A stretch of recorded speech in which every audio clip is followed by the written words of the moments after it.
Well, that was fun. Bitcoin over 100K. We're back down to 97. What the hell happened? We'll talk about that. A lot of liquidations. We also, what a day to have Magic joining us. He texted me this morning. He said, got some badass Bitcoin TA to share with the team today. I said, oh my God, we're so excited. He'll be joining us. We're going to take a look at Bitcoin. We're going to take a look at BitTensor. We're going to take a look at an ICP chart as well. Of course, we're going to talk about AI because you're going to get all the AI alpha ever on YouTube on this channel. I got a lot of important updates to share with you. And one project I'm becoming more and more bullish on in the virtual ecosystem. Also, I interviewed the founder of Virtuals yesterday. A lot of great insight. A lot of you have been asking, how do I get these airdrops? I got that answer, specific answer for you. I'll share part of that answer today on the show. Also, a partnership between Chainlink and XRP, a partnership with Alluvium and Virtuals. We have a lot to talk about today, so let's not waste any time. Let's get into it.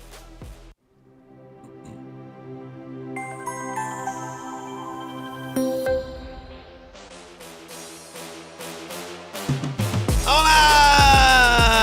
It's your boy Big Rob back in the house. Welcome to Sin City Crypto. If it's your first time checking us out, we're the entertainment-focused cryptocurrency channel where we take old, boring, stale information and we have an AI agent repackage it up in a fun and sexy way. Bitcoin, what happened? We had a taste of freedom. We broke out. We got out of the sub six-figure category, the $90,000 range. Finally broke free. Well, we're back. I blame it 100% on traditional finance. Wall Street, it's your fault. Maybe there's no legs to it. Maybe I'm completely misguided and it's all the degens and the leverage trading, which probably is. But I'm still going to blame you, Wall Street. It's your goddamn fault. You know what? I don't have that pulled up. I'm curious. What were the flows yesterday? Do you know what the flows were yesterday for the ETF off the top of your head? I would assume it was a heavy flow day. You know, have to use a super on that one. You know, you're such an idiot, bro. Looks like BlackRock brought in $209 million. I mean, okay, here we go. No, yesterday was a huge day. Mm-hmm. I mean, look at this yesterday. 978 million flowed into the ETF. So it ain't Wall Street. Stop pointing the finger, Robin. Wall Street bought $1 billion of Bitcoin yesterday. And they probably sold $1 billion just this morning. That hasn't dropped on your little data sheet. It's not mine. It's Farside. Okay, shout out to Farside. BlackRock 209, Fidelity 300. We even saw inflows from freaking Grayscale, $74 million. Someone said, "Yeah, I'll pay the 2% fee." Grayscale, let me buy $80 million worth of your ETF. So, I mean, $1 billion is a pretty big deal. But here's your headline: crypto market bloodbath.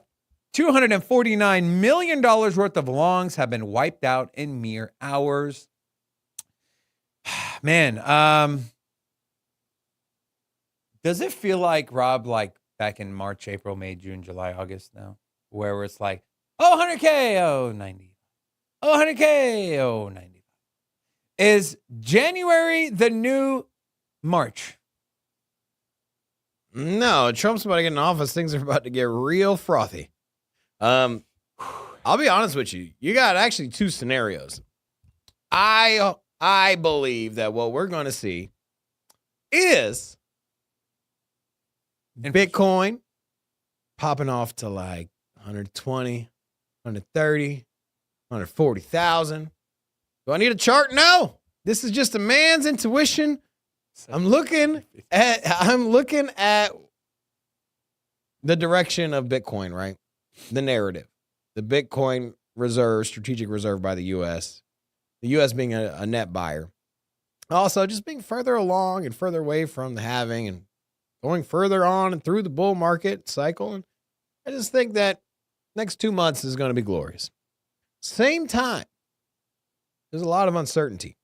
And where the market all agrees that something is going to move in a certain direction, more times than not, it doesn't.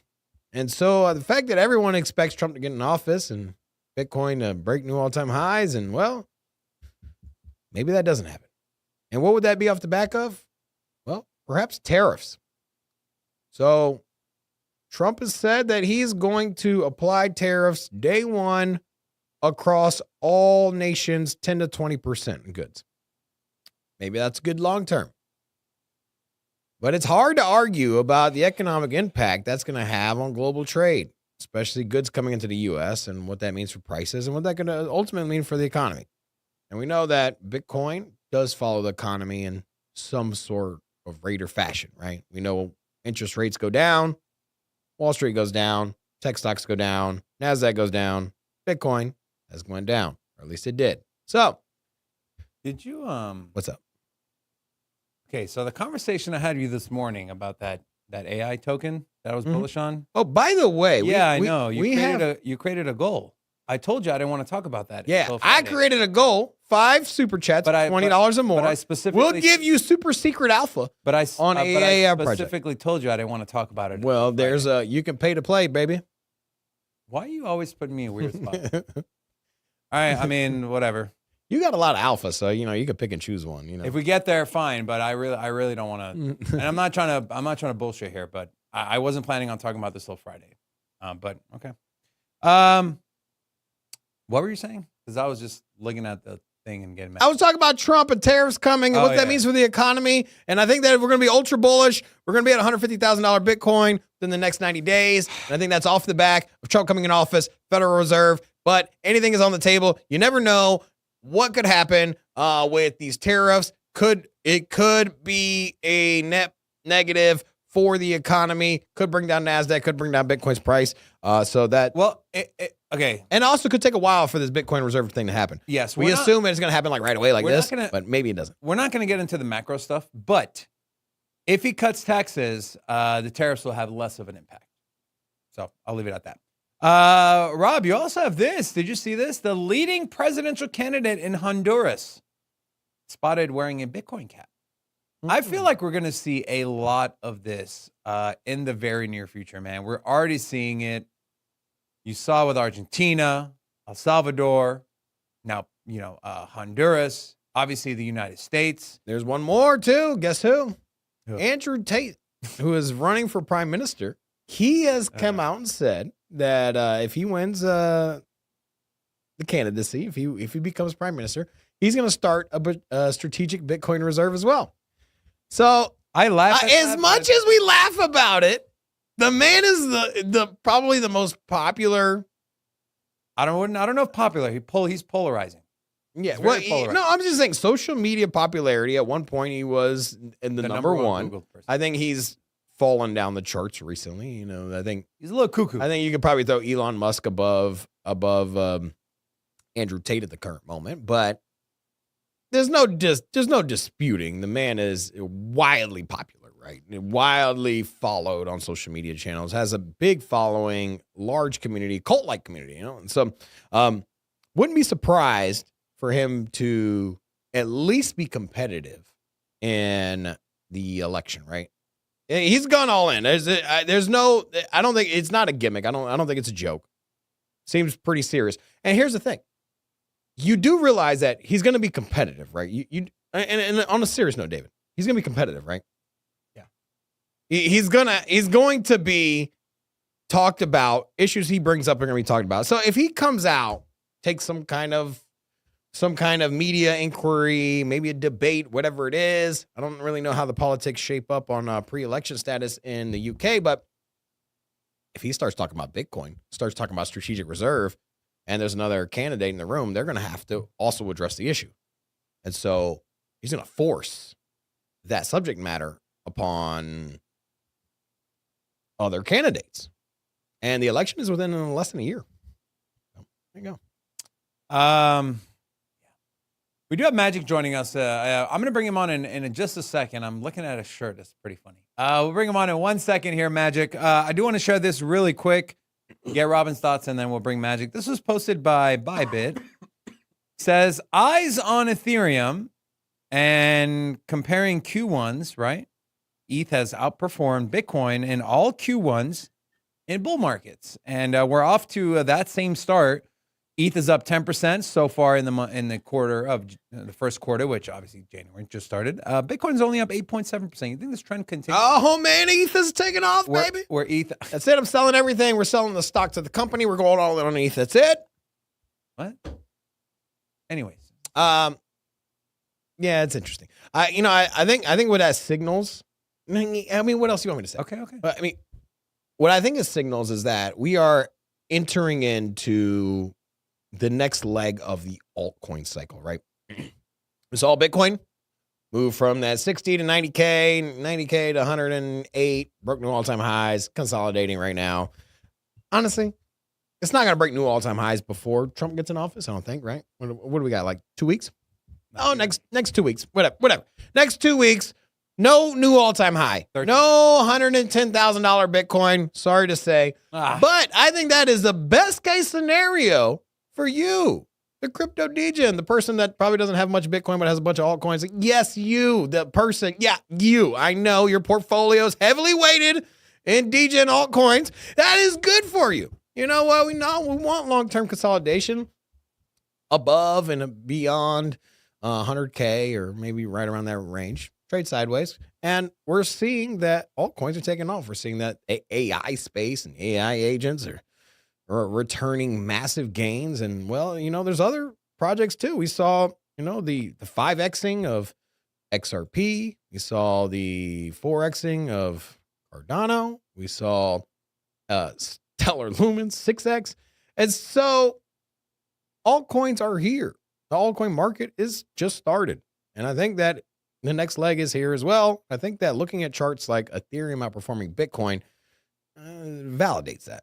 And so the fact that Bitcoin's not going to break new all-time highs, per me and my take, I think this bodes very well for you, the DGen crypto investor. I do want to get a little love to the chat, though. If you are new, drop something in the chat. We'd love to give you a little recognition. We got Avery, Scott Starling, Cannabox. Also, we got Joe Carpenter, not to be confused with Joe the Plumber. Also, we got Crypto Mike, XR Pete, The Smith, Muscle Mike, Cruncher, Rag, Sabi, Jerry Clooney. To all of you, hola! Welcome to Sin City Crypto. Also, we got David Bender in here and NM Break. All right. And Stan. What's up, Stan?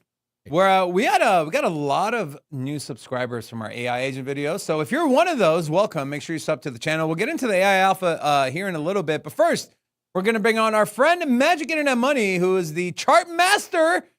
What's up, Magic? Welcome back, brother. I'm just going to read your shirt real quick. It says, hit maxes, evade tax. Evade tax.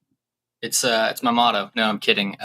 If the IRS is watching, I pay all my taxes. I was going to say, I think there's a few IRS people that watch the show. I'm just saying, bro, be careful, okay? It's all for good fun, not financial advice. I think that's what we're supposed to say as influencers, right? There we go. We're supposed to. Yeah, people definitely follow that for sure. Don't listen to what I buy and don't mind that I'm making tons of money. Please don't copy me. No, it's not about copying. It's like, anyways, Magic, you texted me this morning. You said, hey, I got some badass Bitcoin TA, man. I don't want to waste any time here, brother. What you got for us? So what? I said this to Rob. I said, are we back in that March to September freaking channel again? That's kind of what it's starting to feel like between that 90 to 100K level. I know that's a pretty big gap, but that's essentially what we saw, that run up into the all-time high in March in the 74,000. And then it was bing, bong, bing, bong, bing, bong. Shout out to Frankie Candles. All the way till freaking September, October, until we had that big breakout. Are we seeing something similar? What are you seeing on the Bitcoin chart? Sure. Really, really easy setup for us. If you recall on your show, I believe, we talked about this previously. Bitcoin does something really, really interesting with quarterly closures. And I got to remember which BLX chart I put this on. So hang on just a second here. I believe it is this one. And there it is, SEC. Yeah. So if you guys recall, we go to the 3-month chart. We rarely see quarterly candles that are compressed under 50% of their average, meaning that you can see this is a 22% quarterly candle. This one was 41%. The average candle to the upside is between 86 and 114%. The average candle to the downside is somewhere around 57. So you can see that you're under 50%. Anytime that you've seen this setup, you have seen a mean reversion, so to speak, back to normality. You've never seen 3 quarters in a row. However, now that we've seen that quarter and we have a new quarter, we actually have a completely new setup in place. So once you get that expansion, we can then predict and say, what happened the last few times? Did we get a pullback? And we certainly did. Every single time you've gotten the exact same setup that's played out in every market in terms of halving, I guess. You have seen this rally into the next quarter and then dump. Where it dumps to is generally something I talk to you guys about frequently, which is the quarterly pivot or the average from the prior quarter. So you'll revisit the prior quarter's average, in this case, a little bit below it, but once reclaimed, pretty good. You can see the exact same thing play out over and over again from that setup. No deviations from it whatsoever. We'll go to the most recent ones here. So these are the next 4. Again, rally above, dump back to the quarterly pivot, get the expansion from the compression, just like we saw this last cycle, in our current cycle actually. Rally above, usually within the first week or 2 of the new quarter, back to almost the quarterly pivot in this case. It actually missed it. It came up just shy, but pretty close. I think the bottom on this is what, $38,000? Yeah, 38,520. The pivot's 37,800. You're splitting hairs over $700, but it's giving you an idea of what's going on. We've now seen the exact same setup play out. We saw an 83% expansion, which is about the average we would expect in that quarter. We rallied into what I went ahead and calculated as the average expectation of pump was somewhere between 100,675 and 108,000 being the outlier. And the average of said pump was going to be 103. So we were expecting to see roughly $103,000, give or take. And then from there, we're watching back for the open here, which is your yearly open in this case as well. And you'd be looking for about $86,000. That is the quarterly pivot. However, down below here, you do have the average of declines below the quarterly open, would actually lead you more towards $81,000 with a low expectation of being 76 and 85 being the minimum if it followed past cycles in terms of what you would expect after you see quarterly expansion of that nature. So just looking back at something that we're revisiting with you guys, the setup, which I allowed me to get long from 59 and ride it pretty much the entire way up, was expecting to see 67 to 72, then 86 and 114% potentially. Now we're looking at things saying, okay, I'm expecting this to make a move back down into this region. This region is super important. The reason is it's not just the quarterly pivot, but if you go back to your yearly average and your 6-month average, they all line up here, right inside that box. Okay, so right inside post-expansion PA, right inside what we would be expecting to see at a price for this next quarter would be here. And so this would be a very key level to hold on to. And the reason it is if we take away the quarterly average in this case, and we look only at 6-month and yearly averages saying, these are the highest time frame averages that we should be looking at in terms of pivots, 80,000 and 83,000. We have never gone below that post halving and remained in a bull market. So I call it the PP zone. It's P squared, however you want to look at it. It doesn't matter. The jokes have already been made in Discord. We talked about this on the first. Satoshi Glakamoto made me do it. So we've been talking about this for a week with the expectation of a pump into that like $103,000 zone. And if we were to go ahead and mark out every single halving, which I thought I had something for these, doesn't matter. The halving occurred in 2012, right? You can see we're above all the major averages here. This is a 6-month and yearly average just boxed off for convergence. As soon as it's lost, bear market. As soon as it's reclaimed post halving, which would be right here technically, because 2016, the halving was in July. I believe it was July 9th, actually, over in this region. Holds it as support. You don't actually lose that convergence zone of those pivots until the top was in. So again, this is our halving over here. You're hanging onto these pivots. Never go below them until what? These are actually the pivots right here, that really small box. That is your indication that bull market is probably over. Now we are back to where we are. Halving did not come in until April 20th, which is all the way over here. So we're just trending above the box, above. And now here we are, post-halving. If we hold on to 80K, things look good. There's really no reason to panic, in fact. So the expectation based on pullback and averages is to revisit near that box. And if we do, it to me is the ultimate buying point, because you can see actually that in several cases, it was the exact low post, So in this case right here, this is the newest one in June, but you did have your halving back in May. I think it was this week here. Support, gone, right? Same thing occurred over here in 2016 and 17. came back to it, support, gone. So post-halving, we want to see that box be support. That's really all there is to it. So if you're looking for that buy the dip opportunity and you're like, I don't think that it's going to rally to 120K right out the gate, that is your kind of, indication right there. This is the area of value to me that would actually line up nicely with a way to determine if my long-term thesis of a traditional cycle going 4 years to Q3 actually is valid. So that's Bitcoin in a nutshell. In terms of anything else with the chart, I've been harping on you guys with trend-based zones here on the weekly.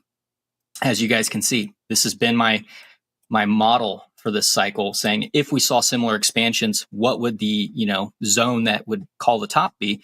And this one was 19%, and this was done ahead of time in 2020. So it was a really nice area to be at. And in this zone, it's a 22% zone, but gives you a range between 101 and 124. And you can see right here, we said if you get above 104,371 on a weekly closing basis, you're looking for 115. You can see we did not close above on a weekly basis.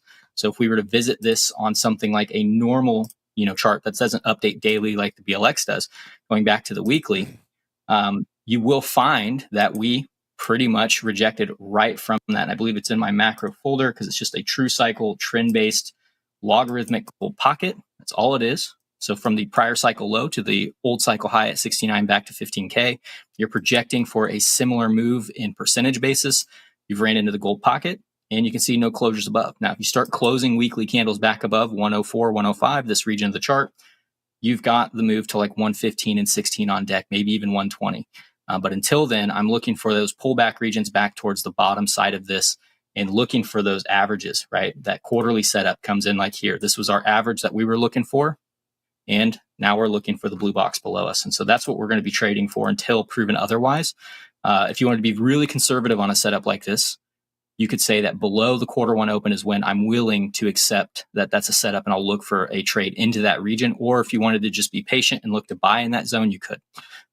Really up to you as the trader, but you are giving up some really key local area as well. So one thing that you'll notice is that we oftentimes break candles into high, lows, and medians just because it makes it very simple to look at from just a perspective of being a trader. So if you went back to your previous month high, the previous month low is here, and then you have your previous month EQ. So the previous month EQ is getting a nice rejection, and it's not just a rejection there.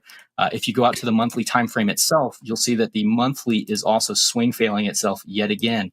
No monthly closures back above this 99K level. So if I wanted to see a new monthly high be made, at a minimum, we got to see 100K reclaimed, this zone right here. And then we can challenge that 104 area, which is where, the current week's high is, or the current month's high, excuse me. And you can kind of go from there. But really simple, easy way to look at the chart. So the setup says we're going back to the 80s and that we really shouldn't panic when we get there. I'm not panicking, man. Like I said, if you have conviction in something and nothing's changed, then these are just opportunities to add, right? Yeah. Magic, can we take a peek at ICP? And so I'm going to ask you for two more charts. You take them in whichever order you'd like. Okay. ICP and Doesn't matter. BitTensor. Okay. We've really dug our feet into AI. We've made a lot of money in the sector. We want people watching to get the info so they can also make a lot of money in the sector. And BitTensor is a big one. And then ICP, Caffeine AI, and then the AAA AI agent that's live now on ICP. I think we're going to see some buzz there as well, which, again, we'll get into the AI news and alpha on the back end of this. But, Magic, we can take a look at those two charts, and looks like you're starting with ICP here. Yeah. Really, really simple chart. This is one that we covered on your show as well. We were looking at this blue box to this blue box, and so it's just trading within a range as of right now. This is the 2023 high, obviously not the previous year high anymore. We'll move this box over so you can see the wick, but really, really nice move into resistance. Now you just want to see this thing holding support. So if I was trading this, as you alluded to, with like the Frankie Candles-esque being bong, I'd be looking for this to make a move back down into this region. You can see it is trying to establish some kind of a higher low here. So if there was to be a reversal in trend, which this one desperately needs, this being a monthly chart, you would want to see the current monthly lows around $7, and technically they'd come down to like $5, so like $6 to $7. If that holds and you can actually set up shop there, you can see that fabled W formation, so to speak, right? You could see something like this, and that is where you can maybe get that break to higher levels, right? So if you can see that, I think other guys that use Market Cipher, like Frankie, they call them the butt cheeks.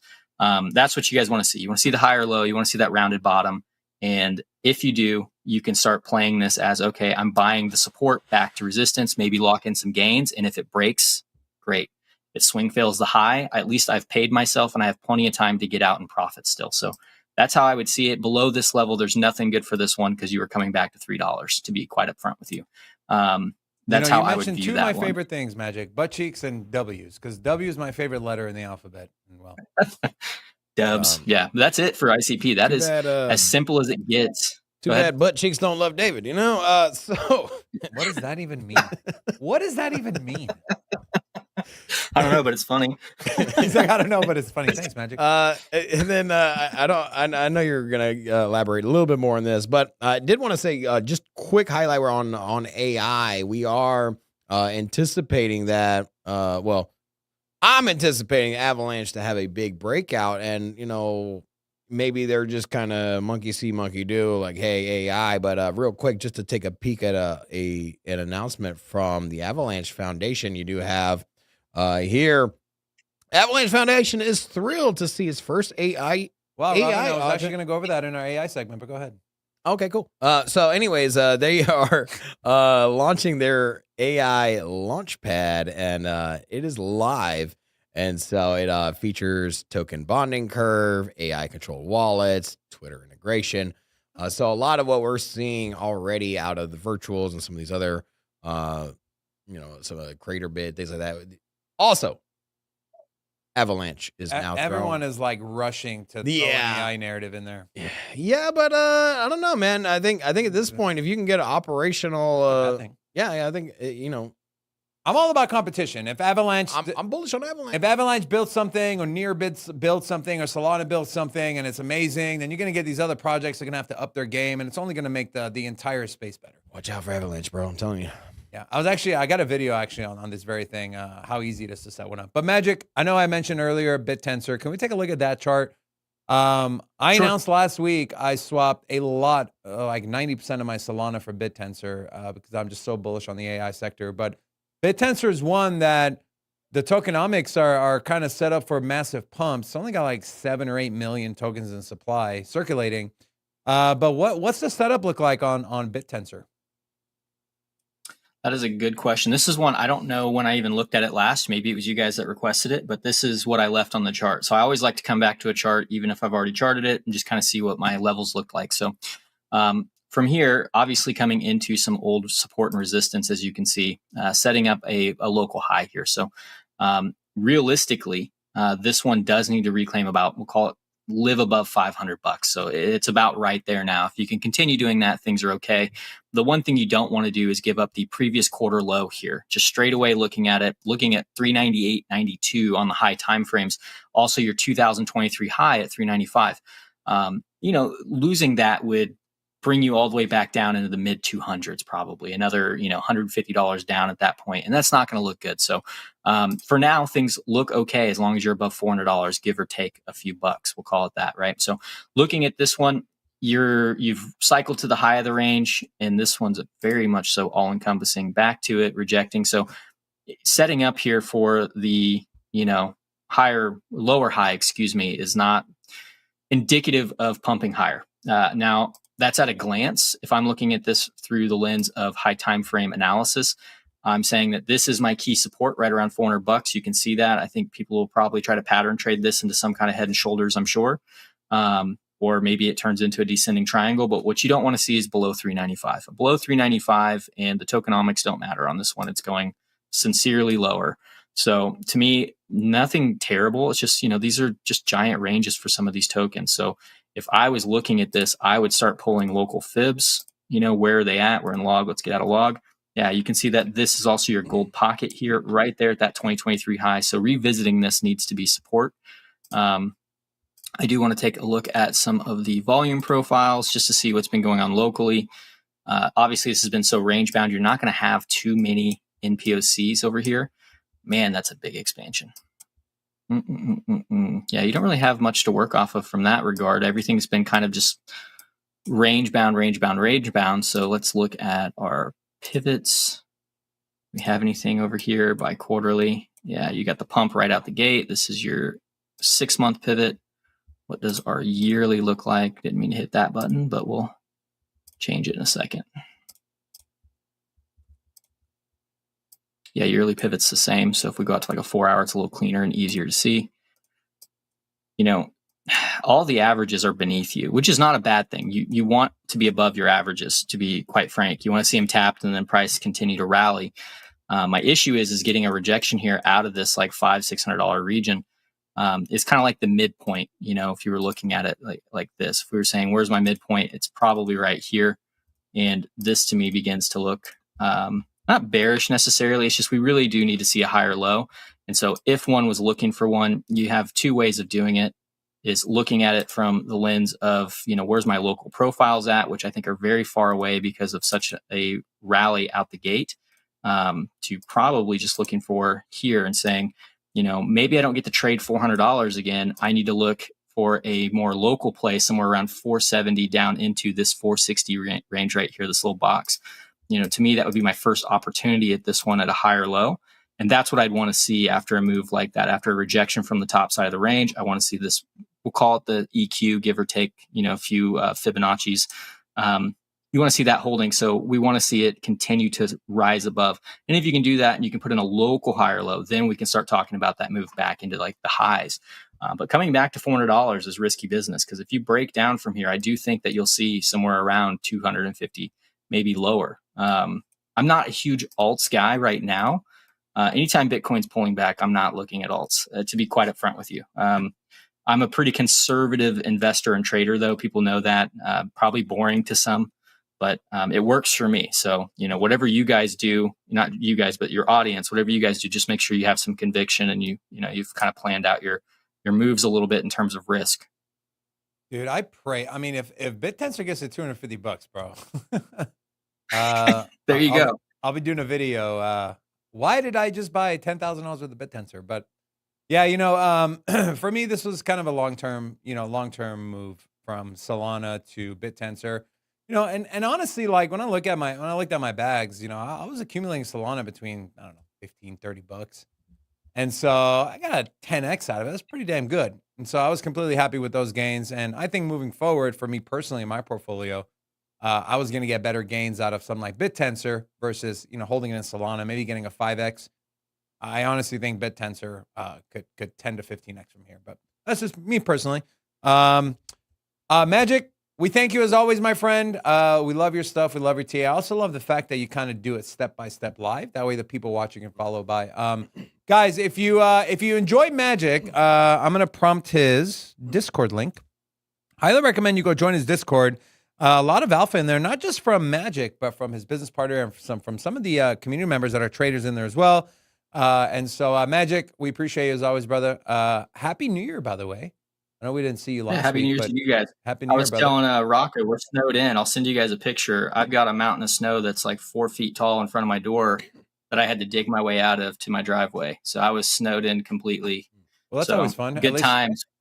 Well, that's the benefit of being a trader, right? Is you don't need the outside. You just need a computer and This is very true. Yeah, it's crazy. I went to Big Bear for snow. Got no snow, and you're over here getting snow. You don't want snow. But anyways, Magic. If I'm thinking about building an igloo today, by the way. If I do, I'll let you know, and we can do a show. I'll see if I can't get my Wi-Fi out there, and I'll do a show from an igloo in Kansas. I'm sure someone's going to launch an igloo coin too. We'll talk about. We'll do some set up a tripod and then do the whole video of you building it. Those are very interesting because every time. Yeah, there's always people that want to know how to build igloos on YouTube, you know? No, I'm just saying every time. Dude, I actually went on YouTube and watched like 2 hours of it. There's tons of videos. Every time I fall asleep with YouTube on, I wake up and there's like an Indian building a pool. I'm like, what the or like some Russian guy building a cabin or something. They're just like, or an Australian guy fighting a kangaroo. Yeah, what are you watching? I don't know, man. It's the algorithm. It's interesting. But curious what Robin's search history looks like. Anyways, Magic, won't take any more of your time, brother. Thank you again. We'll see you next week, bro. Thanks, guys. See you. Bitcoin's dumping. It's under 97,000, 9,600, 96,300. Oh my God. Here briefly, it is up to 96.6. So Oh man, what is going on? I did Fudge sickles. did want to give a little love to the chat though. If you're new here, say something. We'll give you a little shout out. We got Gabrielle T, Jason Williams, Vishin, Nick Hill, Fans Dip, also J95s, Anthony D.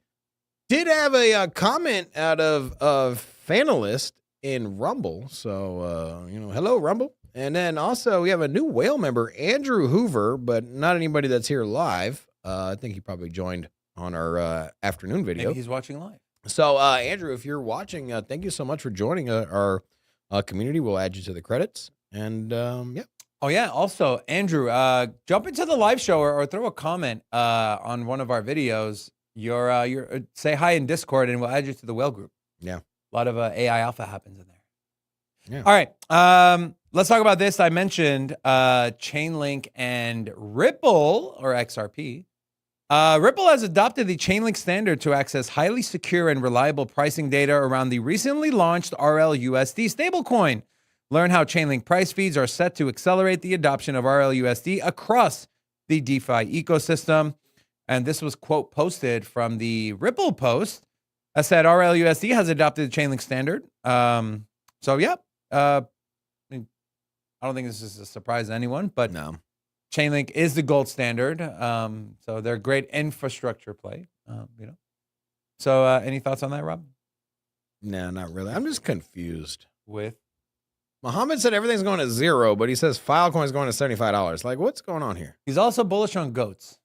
Yeah, That's but what he said. everything goes to zero, but we're going to get I like Muhammad, man. Leave Muhammad alone. we're going to get a 9x out of Filecoin. I mean, hey. You know how people say God candle? Like, oh, we're going to see a God candle? Muhammad said we're going to see an Allah candle. An Allah can. Oh. Very interesting. All right. I want to give a huge congratulations to our friends, sponsors of this channel. I freaking love these guys. Their token drop was a success. Well, not drop. Their token launch was a success. LGCT is officially live. It's on Mexi, it's on Bitmart, and of course, it's on PancakeSwap. So they started off with Binance Smart Chain, but they are going to go into Polygon. They're going to go into Ethereum, and they're going to go into VeChain soon. So big shout out to the team. If any of you are watching, congratulations, you guys. We're super excited to see where this thing goes. But honestly, I mean, here, let's just go to Dex Tools, and let's take a look at how price action has gone with the LGCT token. I mean, you saw a sell-off as people typically do, but I mean, this thing opened up at around $1.22, and it's at 93 cents. So not too shabby, man. Not too shabby. So congrats to the team, 111 holders. This is early. If you believe in what these guys are doing and their product, there's going to be a lot of utility coming to the LGCT token. Also, if you're one of the first 10 Almanac pre-orders, you're going to get your airdrop. Obviously, you can imagine the team is super busy. And I did get on the list yesterday because we were waiting for one more person to give us their address. And so it might take a couple of days, but don't worry. These guys are the real deal. You will get your LGCT tokens. So big shout out to the Legacy team. All right. Let's talk a little bit about some AI alpha here. All right. Let's start here with none other than the CEO of the world's most profitable, well, maybe not profitable, but the most revenue generating company, highest market cap in the world. This is Jensen Huang, the CEO of NVIDIA. And listen to what he says about AI agents as I remove the mute button here. And here we go. There's a billion knowledge workers in the world. It is very, very clear. There's a billion knowledge workers in the world. It is very, very clear. AI agents is probably the next robotics industry and likely to be a multi-trillion-dollar opportunity. There's a Oh boy. You got the CEO of the world's largest company saying AI agents are the That's next like Elon Musk talking about Doge. That's like remember last bull market when Elon Musk tweeted Doge, and every time he did, Doge just skyrocketed. This is about as monumental as it goes. I mean, who else is bigger in AI than the compute master himself? compute master. And so, This is big, man. he's saying it's going to get trillions of dollars. And I don't think that equates exactly to market cap. I think he's talking about AI, Web 2, include Web 3 in there. So trillions of dollars of money is going to be poured into this sector, is going to be a product of that environment. And so AI agents, they are here to stay. They are not here to just play and go away. No, we were pretty early here, as was, a lot of people that we know. Forrest was pretty early in this sector. And so still a lot of money to be made, guys. I mean, you're looking at a market cap of 17 billion. And you compare that to the market cap of meme coins, which are at 127 billion. So there's a big discrepancy there. And I think AI and AI agents are going to outpace that of meme coins. I think I've said it before, 500 billion to $1 trillion is my base case for AI and AI agent related. That includes your infrastructure plays like BitTensor, like Virtuals Protocol. That also includes your individual AI agents. I came in the studio last night. I went home, came back around 6:30 to interview the founder of Virtuals Protocol. And I'm not going to give it away because we're gonna put that episode on our YouTube channel in the next 2 days. But he explained how he believes that ecosystem, Virtuals, is going to flip the market cap of Ethereum. It's very, very interesting. So definitely watch out for that video that's coming out over the next couple of days. Dave, before you move on, Yeah. You love the jacket? There's something you think to buy? I was going to say something. This jacket, you said you can't look at it. I mean, what is wrong? Is this a midlife crisis? I mean, the guy's in his 60s, right? He's got this shiny leather jacket looking like Michael Jackson over here. Robin, what are your thoughts? If When you make too much money, you become strange most of the time. Well, at least he's not becoming strange and doing other weird shit that Hollywood do, right? Yeah, at least we think he's Hollywood individuals, their outfits get very flamboyant when you come across new wealth, millions of dollars. Start making like fur coats out of chihuahuas. Man, and then a lot of identity crisis. We'll leave it at that. And Rocco, you should put this on your merch website, man. I don't think so. Come on, dude. I bet you'll sell this. Hey, listen, with all the AI and the GPU power, it can come up with something better than that. It can render its own jacket, but the thing is, you can look at maybe AI designed that jacket. I hope so. Subliminally, it's like it's sending you messages and you don't even know it. I want to know what the chat thinks. If you would rock this jacket, put a 1. If you're gonna fade the jacket, put a 2. Put a full screen. Blow this thing up. I can barely see it. Rocco, can you make this thing larger? Zoom in on this jacket. Come on, David. More than this. I can barely see it, man. I don't know if I can zoom in on a video. I would have to zoom in like this. Oh, you'd have to. Okay. Yeah, but anyway, this is the highest zoom it goes, my friend. Yeah, it's just a lack of taste. That's all it is. You know, it's like a leather alligator, right? What? Is this a leather jacket you got your sister? No, I'm having difficulties returning it. So if someone would like to win a leather jacket, I'll be giving one away on the show. Very good, bro. Oh, man. A lot of ones that people would wear it, man. Rocco, sorry, buddy. You're on it. I'm sorry, guys. I apologize to the chat. People are bullish on the jacket. All right. I did want to give a little love to the chat. Rumble's waking up here. We have Good morning, Rumble. Yeah, so we got It's Me Fuzz, Xterra, Dan For Real, all in Rumble. Also, we got Taco Pro, Zing, or Zin God, whatever, Z something. In the moment, he says he identifies as Andrew. Also, we got Dav, K, DCA, and Prey, Dave Peace, Crypto Sticker, Steve Burton, Enzo, and Depster. So, all of you, hola! Welcome to Sin City Crypto. We already said thank you to our new Also, member, right? Chris Thompson. Yeah, of course. Yeah. All right. Let's stick with AI here. So this is posted by Tau Templar. A lot of people are asking about DTau, which is dynamic Tau. It's still under development and nothing is set in stone yet, though we can see the general direction. This is my general understanding. DTau makes incentive weighting completely controlled by stakers. No longer does one need to stake to a validator and hope that the validator sets weights according to your subnet preference.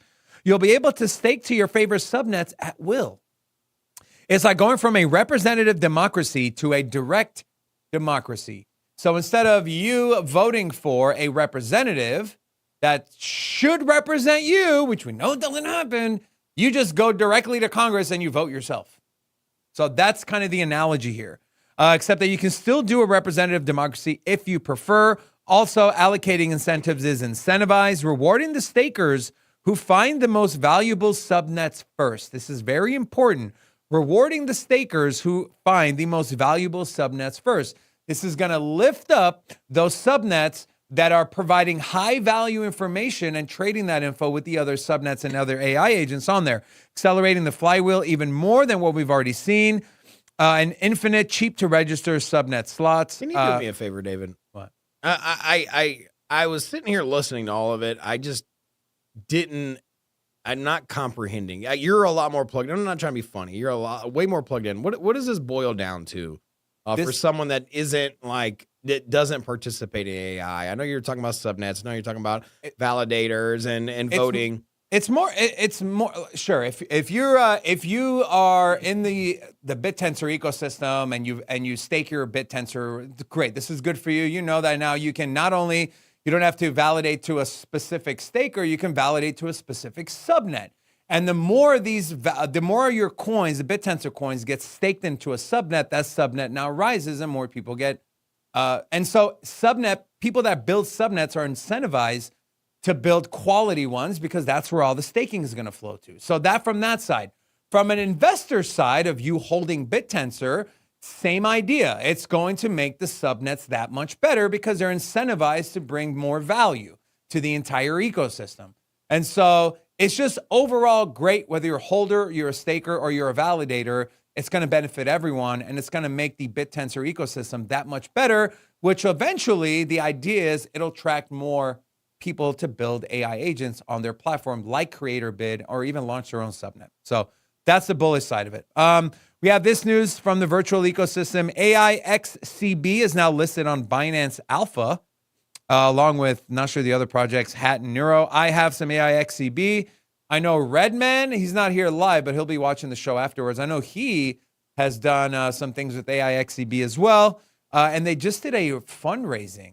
They raised, I think, like $600K in a matter of hours that they're looking to invest in other AI agents. And so shout out to the AIXCB team. We also have this. This is from an Avalanche account. AI agents learned how to launch meme coins on Avalanche. And I'm telling you, what you believe in your mind right now that the AI agent space is going to look like in 3 months, it's probably going to look like something completely different. Me too. We can all draw conclusions and try to extrapolate out what we believe the space is going to look like. But at the end of the day, we have no idea. This is such a fast-moving industry and so much excitement and building is happening. We can look back 3 months from now and be like, holy shit, like I didn't even think about what an AI agent can do in this space or in real life or in the work field or any scenario. And you're going to see that, and then those things are going to run. And, you know, I had this conversation on the phone yesterday with someone from our community. I said, you know, and I'm in a lot of alpha groups, right? Groups with founders of projects and, you know, virtual. I mean, so I'm pretty plugged into the AI ecosystem. And what a lot of the way the money flows here is people deploy money into narratives they feel are going to benefit. And in the early stages, they throw money at literally everything. Everything pumps. And people start taking profits. They get their 10x, they get their 20, 100x, they take those profits. That money sits on the sideline. When you eventually get those large pullbacks, that capital that's sitting on the sideline is now deployed into a smaller pool of agents, one that these investors have identified of having staying power. And then the cycle continues. Those things run, profits taken, sits on the sideline. And then whoever makes it out of round 3, that is where the capital is going to flow, which is why a project like AIXBT had massive run-ups from 2 to 20 million pullback, right? As the rest of the markets do. Now that capital that's been taking profit on, sitting on the sideline, gets reinvested into projects like AIXBT. Then it runs to 100 million. Pullback runs to 250. Pullback runs to 600. We're going to see another run for AIXBT up to $1 billion. It's just obviously as it gets higher in market cap, the law of diminished returns is in play. So you're going to get some of these scalpers who decide not to invest in something like AXBT because they just don't see the value there as far as the reward side. They're not happy with a 2 to 3x. Now, you might be happy with a 2 to 3x, completely fine. But a lot of these people are not. So guess what? It goes back into the speculative phase. And you have a new batch of AI agents that are doing new things. So this thing is going to continue to evolve, which is why I constantly say, do not forget to take profits. Do not take profits. Don't freak out by having it sitting in the sideline. It's okay because you're going to get a pullbacks from a lot of great projects. And one project that saw a big pullback because a whale had a large amount of tokens that they sold is this project here. And there is a consensus among some of the smartest people in our space that there's two projects that have the best teams in AI agents. One is DKing. Two is this one, AI on 5100, leveraging BitTensor. So this thing had a pullback, and I'm telling you, this thing is going to run. $1.66 sitting at a market cap of $35 million. This thing will run. So here's a quality project, quality team that I think is one of the few that has staying power. Kind of moving along, I did mention, ICP has an AI agent, AAA. This is just an example of a post. So kind of like a marketing agent, so to say, right? It talks about ICP hubs and how many followers. And so telling you saw it on Avalanche, Rob mentioned, and here's that video, Robin, I kind of highlighted to, but there's no audio here, but this is just the process of launching an AI agent on Avalanche, right? Pretty simple. And you're going to see more and more of this from other layer ones. Are you going to see it? See, what I like is you've brought up AI agents and gaming. And so for me, the reason I got more on that too. Go ahead. Yeah. So the reason I'm bullish on this news isn't so much that Avalanche is jumping in with the AI agent launchpad and interconnected utility between its subnets. It's more about, hey, this easily plugs into the gaming sector because it's all natively done on the Avalanche blockchain. And so anyone using subnets or any games that are launched on the subnets on Avalanche is automatically going to have access to these AI agents right now. And so I think that in itself is pretty big news. And so for me, I don't think it's like, oh, hey, AVAX is here. They're launching AI agents. No, I think about the utility and use case and what this means for the developers on the subnets, on AVAX. I think that's a big takeaway. And, in my interview yesterday with Wiki, who is the founder of Virtuals, I asked him about gaming and AI, and it was very interesting how he laid out. But Virtuals is, I don't want to say going all in, but they decided to partner with Sovereign, right? We shared this news yesterday to build the AI agent. And then you also had this piece of news, right? What some consider, Robin, whether you agree with it or not, a lot of people consider this the first AAA Web3 game, Illuvium. They have partnered with Virtuals Protocol to revolutionize NPCs in overworld MMO Lite. So a narrative that we've talked about on this show, that we've also talked about, and more credit to Rob here, that hasn't ran yet. Gaming has not ran yet. It's not had its run yet. Decentralized science has not had its run yet. RWA really has not had its run yet. So now you're integrating a sector, a narrative that hasn't had that massive run with a sector that is literally in the midst of its massive run. And so I think it's just going to be massive fuel to the fire. You also have this as well. I mentioned it. The total market cap of AI agent sector is 17 billion with 4% increase in the last 24 hours. It kind of goes through the top three: ASI, Virtual Protocol, and AI16Z. I already talked about AI on, but this one, guys, I think this one is also very undervalued. This is the Sovereign Agent token, the one that Virtuals actually partnered with, sitting at a $5 million market cap. And so obviously higher risk, but I think this is an interesting play. And just for, obviously, you guys know, a lot of the agents I talk about, I own, because why would I be bullish on it if I don't put my money where my mouth is? So this is one that should be on your radar. Put it on your watch list. Go do some research on it. Read about what they're doing. Watch the interview that's going to drop in 2 days with Virtuals. You know, one question I will answer from that interview, because a lot of people are asking me, how do I get the airdrops from Virtuals?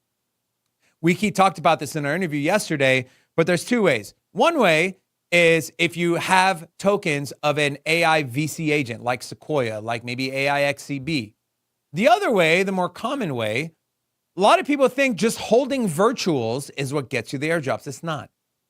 The more agents you hold within the virtual ecosystem, doesn't matter what they are, the more airdrops you'll get. You got 10 AI agents that are part of virtual's ecosystem, you'll get airdrops. If you got 20, you'll get more. If you got 30, you'll get even more. I did want to just take a quick look. Market is pulling down right now. We got Bitcoin at $96,462. I just saw it briefly get under 96.2. So think that 95 is something that's realistic. And it was only 4 hours ago we were over $100,000, and Bitcoin's down over 5% on the 24 hours. So some big moves there.